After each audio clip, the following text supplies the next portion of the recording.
back to my podcast channel. Today, I'm going to have a guest, and we're going to talk about beauty. Beauty for 19-year-old boys and beauty for older women.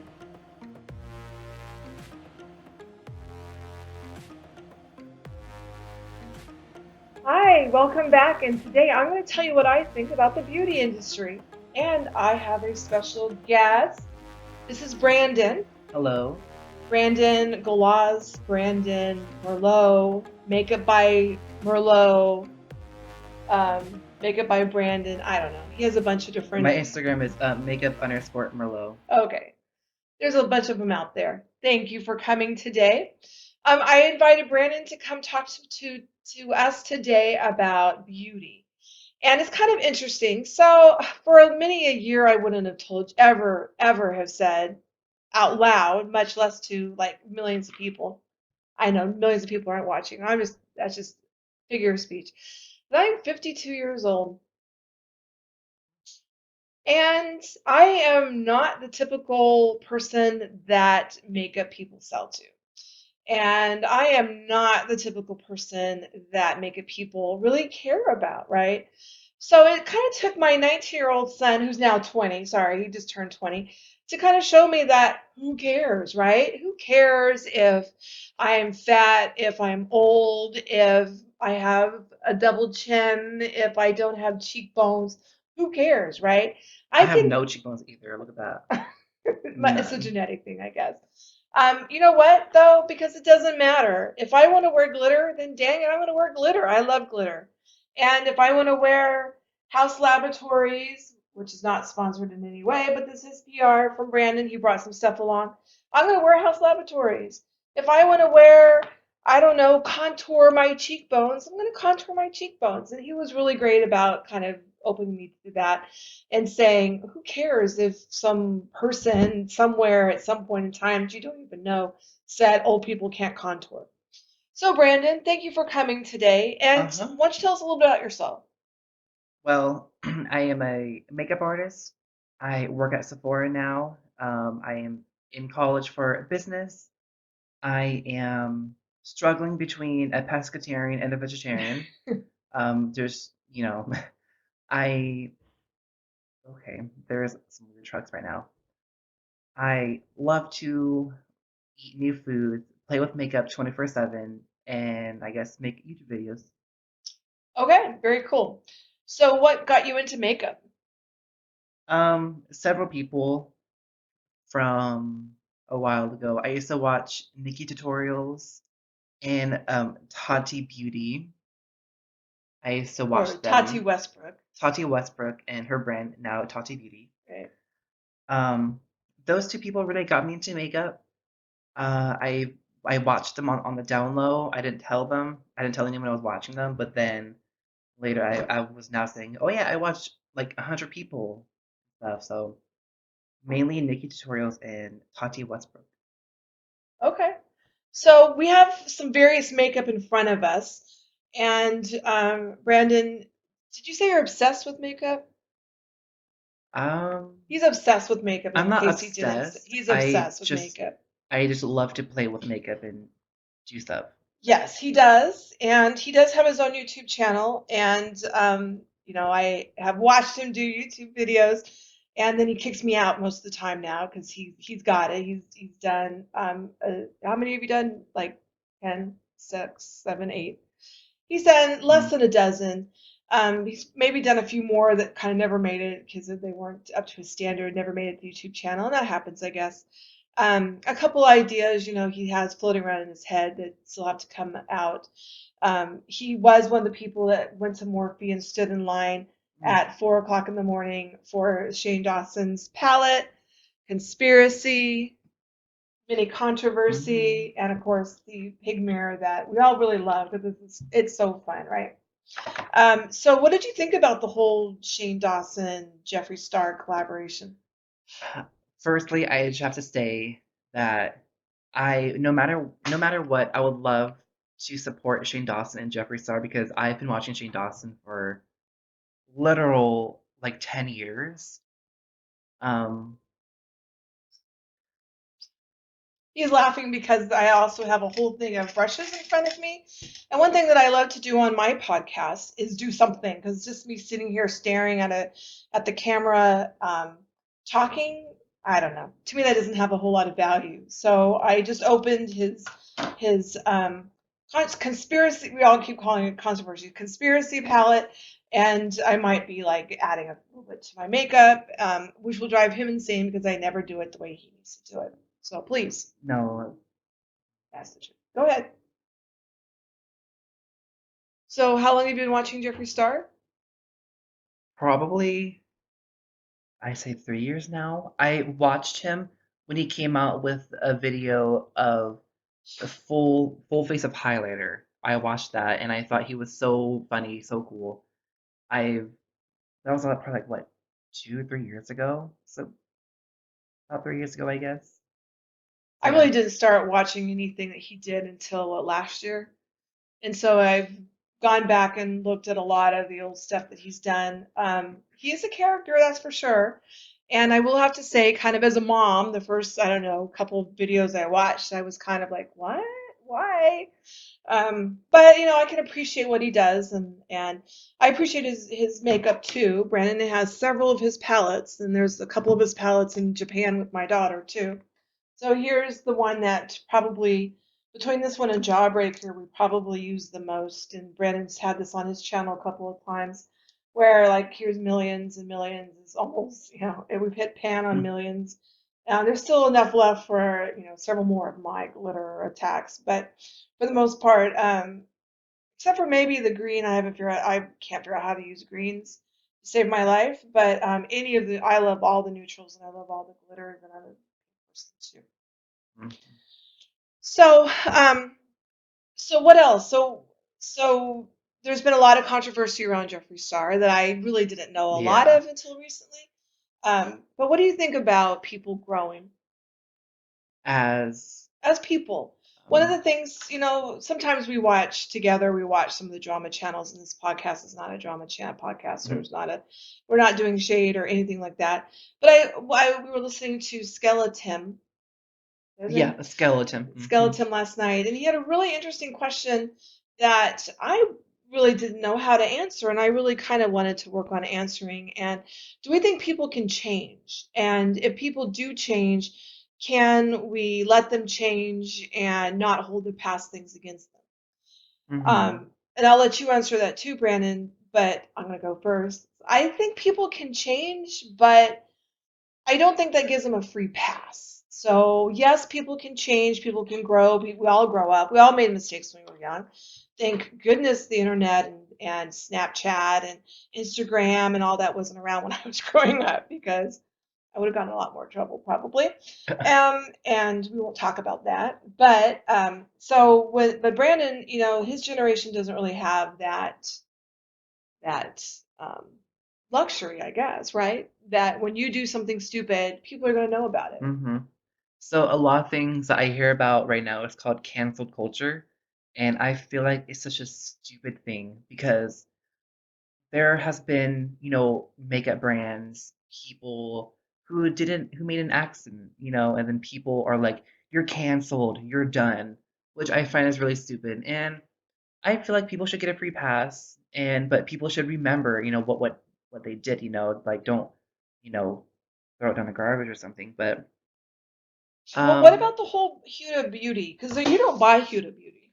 So my very first foundation product was the Huda Beauty Faux Foundation. I've heard great things.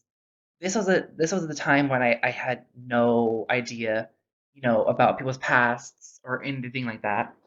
So I bought it because I heard it's like one of the great foundations in the market right now. And I tried it, didn't like it. It was heavily fragranted, and my skin does not like that. So I passed on to my sister. But then when I've been watching drama channels, I guess you would say on YouTube, I've heard about her past, where in the Middle Eastern, they're not the biggest fan of people of color, or I guess any other race, I guess you'd Well, say. I mean, I think Well, that's all personal. I truly, some that people, might and be because I mean, we have friends that are Middle Eastern, descent or they are first generation Middle Eastern, and they don't have those same kind of. So yeah, you might think that the culture, but I think that gives her, I don't know. I almost think when you say that, that kind of gives her almost a free pass. That you can say, oh, well, because her culture says it's okay, we're going to say it's okay. But no, I think everybody's individual, and especially in today's age, and when you get a certain, like establishment or a certain education, everybody go get your education, please. Um, you can't like say, oh, my culture says I don't have to like persons with different skin tone. I'm sorry. And if you're a brand, if you're a company, and I'm talking about any company, this goes beyond makeup. I'm talking about, fat people too. I'm talking about fat positivity. I'm talking about, skin positivity. I'm talking about able-bodiedism. I mean, I'm talking about it all. You can't just only have skinny white girls with perfect blonde hair and perfect skin that's airbrushed anyway. Um, the main person that sells your clothes. You just can't do that anymore in this culture. And I know I'm not the first person to say all that, but that's just kind of my thoughts. What are your thoughts? I just want to say, a lot of brands like Tarte, when they come out with a shade range, and this was like a year ago, so I'm talking about like past drama. Um, they came out with like 3 colors for women of color, and then 20 for white people, and I just thought that was not okay. It's so stupid, even posting on social media saying, "Oh, look what we have." No, it's I find it really dumb. And I know everyone's saying that some people might say, "Oh, well, you don't have to have a skin color for every single person," but living in America, you want diversity. You want people to be felt. You want people to feel happy and feel, connected, not, you know, uh, Okay. I don't, yeah. So what about all of us are striving for perfection, even Miss Makeup stuff. I mean, oh my God, I can't tell you how much he has spent of my money and his own money. He did work all last year. Um, I can't tell you how much some of all this cost. So this was $52, right? This Mm-hmm. was 52, Yeah. and this was 30. And you look at all of these brushes in here, I don't know, 20 plus brushes that all cost, $8 to $12. And there might be a few cheaper ones in here, but Geoffrey Star, they're great brushes, don't get me wrong, until the cat chews on them. But for the most part, I don't know. And we have duplicates and all that fun stuff. And with him gone into LA and me in another city, I did buy a couple of my own that he stole that I'll steal back. And that's kind of what we're doing back and forth with the Toddy Beauty product, which I adore and I want to talk about a little bit. I really truly want to talk about that. But She's already hit pan on one of them. I love it. What can I say? But yeah, it all costs money, and Mm, so I yeah. will have to admit I may have gotten a tiny bit of Botox, just a little bit. And would I do it again? Yes, I would do it again. And yes, it cost me under $200. So, because I just got a little bit, and you can't really tell because you see before, but I did get it right here. And it has smoothed out some lines really well. And it just made me feel better. And I think if I feel better, spending a couple $100, if I have it and I'm not like taking the food out of my child's mouth, who thinks I take food out of his mouth all the time, I think I can do that. And would I probably do more? Like I said, yes, I already have like 2 ideas, but a lot of people, even like your age, we even talked jokingly about you doing a Botox thing. Well, Um, only for for I have reasons why, not just because I want to follow the whole I know culture what's your of reason though, Botox. because I have the same issue. Well, Again, it's a genetic thing. when I smile, I tend to smile a little higher on this side than on this side.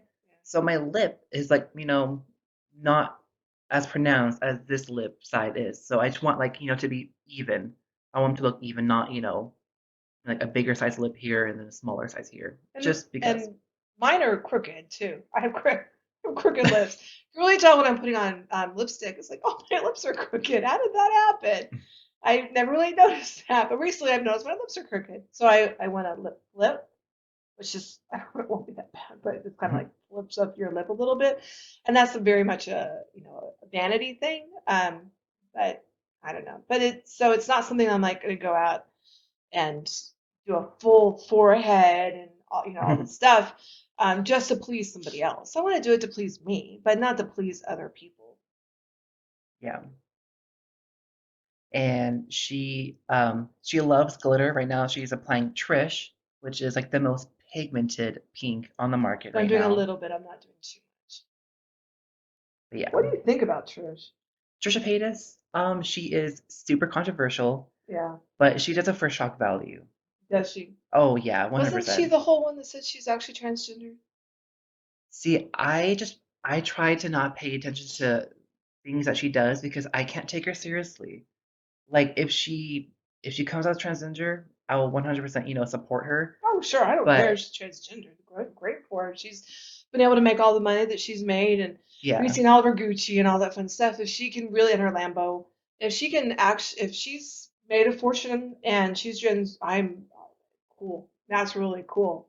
yeah, because in the past she has said very wild things like multiple times. I just try to not, pay attention to her, but I love her. She is one of the OG YouTubers. She is a really cool person to look up to. Like I love her a lot, but Yeah, I think my issue with it is if she's not transgendered and she's just trying to jump on kind of that bandwagon per se. And I know, and other people might think, well, how is saying you're such a controversial subpopulation something to be celebrated? But I mean, I'll I have to say though, and I don't know if it's being living in California or the West Coast or being more of a liberal mind because I'm very, very liberal. We'll talk about that sometime, and I'll let you know what I think about the subject. Um, some people oh, I have, my best friend's gay, or, I have, I'm transgender, or I'm gonna transition, or I'm gonna do this, or I think I'm asexual, or whatever. And sometimes I really truly think people do that for shock value. mhm. I do It hope, happens. yeah, I It do happens, yeah. hope, what's her name, Taylor Swift. She's been a pretty good ally, right? Not Taylor, yeah, Taylor Swift, right? Uh, Is it Taylor I Swift? don't listen to. Who did that song? Oh, Taylor Swift. Yeah, okay, make Yeah, sure I'm not totally crazy. So like when she did, I watched the video was really cute, and I will say I love Billy Porter. He's, oh my God, he's such a fantastic actor, he and is. you Yes. watch Pose, and I watch it for him because, oh my goodness, I love all the other characters too, but he is so amazing, and his voice is amazing, and his acting skills are amazing, and the I don't want to give away any secrets if you haven't watched it because you need to go watch it. But in season two, he finds out something, and he just handles it with such emotion, and that's so cool. Don't look at Mhm. me like that. Hmm? I just think that's wonderful. But I don't know. I just don't want people to jump on the, what do you call it, the coattails of, I don't know, persons that have had to fight for rights. If that Hmm. makes any sense. I don't want people to say, "Oh, I'm transgendered," when they're not, just because they think it's going to get them more views or more controversy, because that takes away all of the fighting that persons that are transgender are Yeah. going through today. Yeah. And I think the same with LGBT, what is it, LGBTQIA plus community. That I don't know. I just hate to think that people, and that's why I'm hoping that like Taylor Swift or whatever, and some of those celebrities are true to that. Hmm. I don't know. I just hate to see people like try to use that fight um, for their careers. Yeah. Yeah. And another I will person. say though, I love I love some of these colors, and I love this conspiracy palette, and I don't know. There is a lot of fallout. There really is. I keep having to brush it off of me. I don't think there. I think after you kind of get through that first layer or so, there is a little bit of fallout. And I don't know if Mhm. maybe sometimes it can be the brush too. It's just the pigments are very fluffy. They're fluffy They're in the pan. fluffy. They're So which fluffy yeah, which means pigments. is that Stop. there's fallout in the pan, but there's usually no fallout on your eyes because it's just they're packed in a way where it's just all pigment, so it makes it look kind of fluffy. Yeah, okay, they're fluffy. Okay, so I'm going to actually use some House Laboratories. What is this thing? This is the Glamatax. And that I is in can't read it. rose bitch. Rose bitch. So But I'm going make to sure use. to Oh yeah, sorry. shake it because all the pearls. And you are also known as the fan that Lady Gaga met in Yeah. technically October or August, but it all came out in September. It was all over everywhere for a good solid week that you got to meet Lady Gaga. Um, One thing that I do know is that you have never tried to like, get money off of that or capitalize or push yourself, because of that relationship, or that opportunity. Why do you think that? Well, I guess it's I just really love Gaga. I I probably wouldn't do it for the money. I would just do it because I just love her and I'm just a genuine, huge fan. And another thing that we got to do together is we went to the Toddy Beauty launch party Mm-hmm. last month, right? Yeah, last September. month. September. This is now November. So it was in September. And it was really awesome. It was in the hills, right, of Of Bel Air. Bel Air, Beverly Hills. And we showed up and it was a gorgeous house. How many square feet? Oh, I don't know. It It was was huge. huge. Mm. And it was what we looked it up on Zillow, and it was like $50,000 a month to rent. Oh, I thought it was like 90,000. Was it 90,000? It was a lot of Yeah. money to rent. And we met Tati and James. James Oh came up and yeah. yeah, he He just immediately came up and introduced himself. so such a very heartwarming. Am I saying it right? Yes, Person. Yeah. yes. And they had wine and sodas and some foods and things like that. But Tati gave a very, very from the heart speech, and her Mm-hmm. sisters were there, Yeah. and you met them. Yeah. You gave Tati a hug, Mm-hmm. Yeah. and we played in the photo booth for a couple seconds. Met a couple other people. What's her name? Shondini. So we met her and Mm-hmm. hung around with her, and a couple other people, said, "Oh, mom and son," like yes. But I'm really glad that you got to experience that because that's what you want to do. That's kind of the avenue that you're interested in. And Yeah. that's kind of living in close to LA is that you have a lot of opportunities that Yeah. sometimes you don't have if you're not in the immediate area, immediate region. So, what else do we have to talk about? Is that enough? Well, yeah. I think we went through all of our makeup and everything. So I want to say that I love all the makeup and I'm happy he's into it because then I can steal his stuff. But like I do with the Toddy Beauty palette every morning, and I just really, yeah. So I want to thank you all for listening tonight and come back soon to hear the next podcast. I hope to upload every week, so subscribe, ring the bell, and come back and find me. Find him too on YouTube so you can see his different makeup looks and kind of follow him on what he does. And yeah, go out and enjoy yourself. Be happy, be well, be safe, and I will talk with you soon.